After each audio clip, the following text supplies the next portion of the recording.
നമസ്കാരം.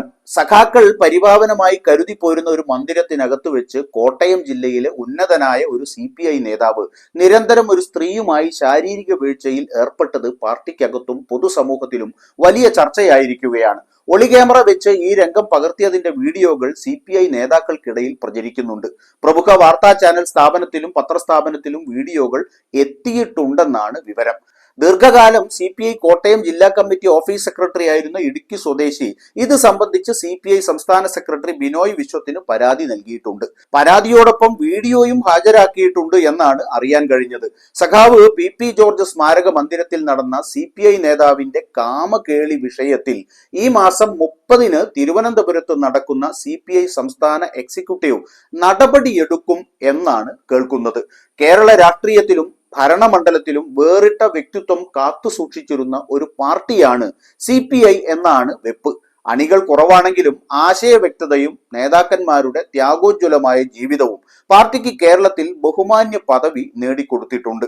C Achutha Menon, MN Govindan Nair, NE Balaram, TV Thomas, PK Vasudevan Nair, Veliyam Bhargavan, CK Chandrappan, C Unniraja തുടങ്ങിയ നേതാക്കൾ കെട്ടിപ്പടുത്തതാണ് കേരളത്തിലെ CPI. ആ നേതാക്കളുടെ നിരയിൽ ഉൾപ്പെടുത്തേണ്ട ഒരു പേരാണ് PP ജോർജിന്റേത്. കോട്ടയം ജില്ലയിൽ കമ്മ്യൂണിസ്റ്റ് പാർട്ടി കെട്ടിപ്പടുക്കുന്നതിൽ മുഖ്യമായ പങ്കുവഹിച്ച നേതാവായിരുന്നു PP ജോർജ്. അദ്ദേഹം MLA ആയിരുന്നു, CPI കോട്ടയം ജില്ലാ സെക്രട്ടറി ആയിരുന്നു. ഇന്നത്തെ CPI സംസ്ഥാന സെക്രട്ടറിയായ ബിനോയ് വിശ്വത്തിന്റെ പിതാവ് CK വിശ്വനാഥന്റെയും നേതാവായിരുന്നു സഖാവ് PP ജോർജ്.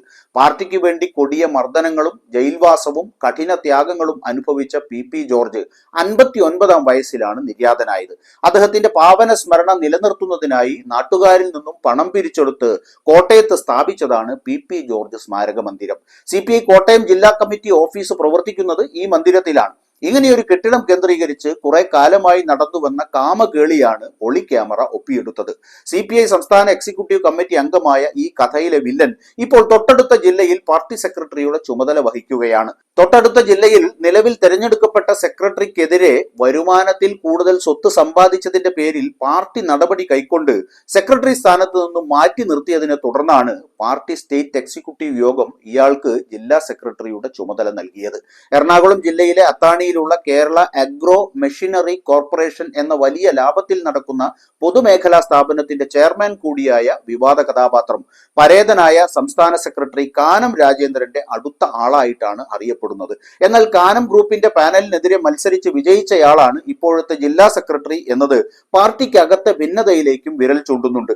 ഈ ഭിന്നതയാണോ ദീർഘകാലമായി തുടരുന്ന ഈ കേസ് ഇപ്പോൾ പുറത്തു വന്നതിന് പിന്നിലെന്നും പറയാനാവില്ല.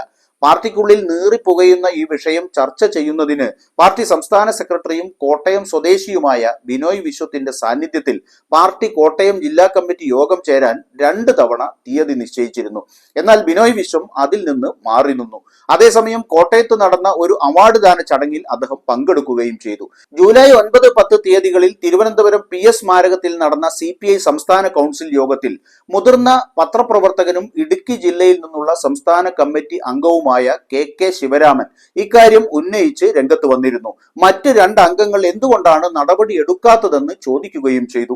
ഉചിതമായ നടപടിയെടുക്കുമെന്ന് വളരെ ഗൗരവത്തിൽ സംസ്ഥാന സെക്രട്ടറി ബിനോയ് വിശ്വം മറുപടി നൽകിയതല്ലാതെ മറ്റൊന്നും ഉണ്ടായില്ല. പിന്നീട് അതാണ് ഈ വിഷയം സംസ്ഥാന കമ്മിറ്റിയിൽ ഉന്നയിക്കാനുള്ള പ്രധാന കാരണം. ജൂലൈ 30-ന് തിരുവനന്തപുരത്ത് വെച്ച് CPI സംസ്ഥാന എക്സിക്യൂട്ടീവ് കമ്മിറ്റി യോഗം ചേരുന്നുണ്ട്. ഇക്കാര്യത്തിൽ അതിൽ ചർച്ച ചെയ്ത് നടപടിയെടുക്കുമെന്നാണ് പാർട്ടി അണികൾ കരുതുന്നത്. വിവാദ നായകനെ സ്റ്റേറ്റ് എക്സിക്യൂട്ടീവ് കമ്മിറ്റിയിൽ നിന്ന് മാറ്റുക, അഗ്രോ മെഷീനറി കോർപ്പറേഷൻ ചെയർമാൻ സ്ഥാനം രാജിവെപ്പിക്കുക എന്ന നടപടിയാണ് വേണ്ടതെന്ന് ചില CPI നേതാക്കൾക്ക് അഭിപ്രായമുണ്ട്. എന്നാൽ പാർട്ടിയിൽ നിന്ന് പുറത്താക്കണമെന്നാണ് കോട്ടയം ജില്ലയിലെ ബഹുഭൂരിപക്ഷം സഖാക്കളും പറയുന്നത്. എന്തായാലും ജൂലൈ 30-ന് ചേരുന്ന CPI സംസ്ഥാന എക്സിക്യൂട്ടീവ് ഇക്കാര്യത്തിൽ എന്ത് തീരുമാനമെടുക്കുമെന്ന് കാത്തിരുന്ന് കാണാം.